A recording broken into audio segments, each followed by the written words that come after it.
Most gardeners think worms just appear when soil is healthy. That's one of the biggest misunderstandings in gardening. Worms don't randomly show up in large numbers unless the soil environment suddenly becomes rich, moist, and biologically active. When they don't show up, most people assume nothing is wrong. But in reality, it usually means the soil is too dry, too compacted, or lacking microbial food. And that's exactly why so many gardens stay stuck in low productivity without anyone noticing the real problem underground. I tested this in a raised bed that had been underperforming for 2 seasons. Plants were surviving, but growth was slow, and soil always felt tight and lifeless. Before doing anything extreme, I started checking conditions more precisely using the YAMRON 4-in-1 soil moisture meter. It helps you track moisture, pH, temperature, and sunlight levels so you understand what your soil is actually doing instead of guessing. I'll leave the exact one I use in the description if you want to check it out. Because in most cases, worm activity, or lack of it, is directly tied to invisible soil conditions people ignore. Now here's the part most gardeners miss. Worms don't arrive because of magic compost or random organic matter. They respond to signals. When soil has consistent moisture, soft structure, and active microbial food, worms move in quickly because it becomes a stable feeding environment. But when soil is dry on top and compact underneath, they avoid it completely, even if nutrients are present.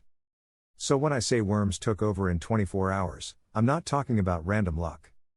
I'm talking about creating the exact conditions that trigger biological migration.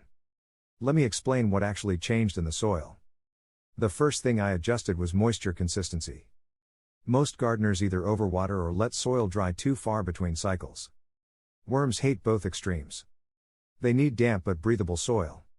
In practical terms, that means moisture reaching about 10 to 15 centimeters deep without waterlogging the surface. The second change was organic feeding at the surface level. Not digging it in aggressively, but layering small amounts of decomposing material like vegetable scraps, crushed leaves, and partially broken compost on top of the bed. This creates a food gradient that pulls worms upward naturally. Within 24 hours of doing this correctly, I started noticing movement patterns I had not seen in that bed before. Not just worms on the surface, but soil loosening underneath, which is actually more important than visible activity. This is where most advice online becomes misleading. People think you need expensive worm farms or special species to improve soil. That's not true. Most gardens already contain worm eggs or dormant populations. The problem is activation, not introduction. Worms respond to environment, not marketing products. And here's where things get even more interesting. When worms start moving through soil, they don't just eat waste. They physically restructure soil channels. That improves oxygen flow, water infiltration, and root expansion all at the same time. In my raised bed, I noticed water absorption improved within days after worm activity increased. Previously, water would sit on top for too long. Afterward, it moved through evenly without pooling. That change alone can transform plant performance. But there's a catch most gardeners never consider. If your soil is too dry, worms will disappear quickly. If it's too wet, they suffocate. If it lacks organic food, they migrate away. So worm activity is not something you add, it's something you maintain through consistent conditions. This is why tracking soil conditions matters more than most people realize. Using a tool like the YAMRON meter helps you catch imbalances early. For example, I've seen beds where moisture looked fine on top, but deeper layers were completely dry. That kind of hidden imbalance silently pushes worms away without any visible warning. I'll leave the exact meter I use in the description if you want to check it out, because once you start monitoring properly, you stop guessing and start controlling soil behavior. Now let's talk about what happens after worms take over. The soil becomes darker, looser, and more stable. You start seeing better root penetration, especially in crops like tomatoes, peppers, and leafy greens. Even watering cycles become more efficient because worm channels help distribute moisture evenly. In one of my container experiments, I introduced the same surface feeding method into a heavily compacted mix. Within a week, root development improved significantly, even without changing fertilizer inputs.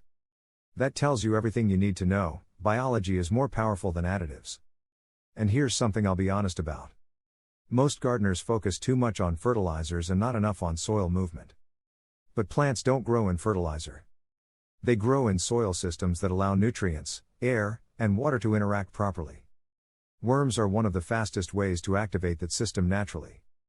Once you understand that, gardening stops being about constant correction and starts becoming about maintaining balance. You begin to see soil as a living environment that reacts to what you feed it, how you water it, and how stable you keep its conditions. And that's why the worms took over in 24 hours effect is not a trick. It's simply what happens when soil biology is finally given the right conditions to wake up. If you found this useful, subscribe to FarmLogic because most gardening advice skips the underground biology that actually controls plant performance. The more you understand soil life, moisture balance, and microbial activity, the easier it becomes to grow strong, productive gardens without unnecessary inputs. And once worms start working with you instead of against you, everything in your garden changes from the root level up.